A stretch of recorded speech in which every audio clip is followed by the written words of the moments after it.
महाराष्ट्रात येऊन शरद पवारांनी महाराष्ट्रासाठी काय केलं?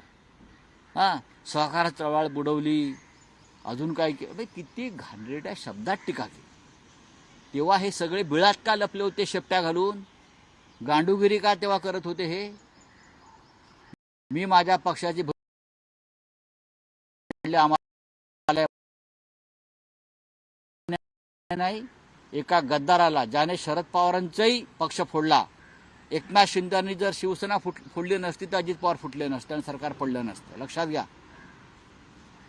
त्याच्यामुळे मी जी भूमिका मांडली ही शरद पवार साहेबांची सुद्धा भूमिका असायला पाहिजे.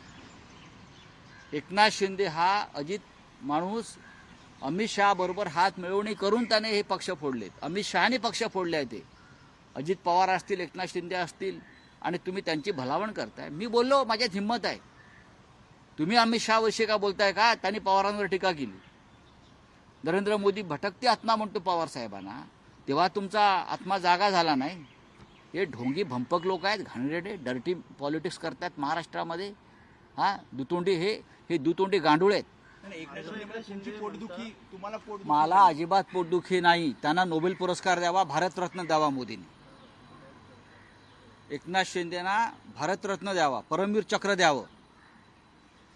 माझा आक्षेप एवढाच आहे की महादजी शिंदे हा एक शूर योद्धा, ज्याने दिल्लीचे पाय कधी चाटले नाहीत, दिल्ली पुढे झुकला नाही. त्याच्या नावाचा पुरस्कार तुम्ही कोणीतरी खाजगी संस्था देते आणि त्याचा एवढा गौरव, हा मुळात स्वाभिमान आणि शौर्याचा अपमान आहे. एकनाथ शिंदे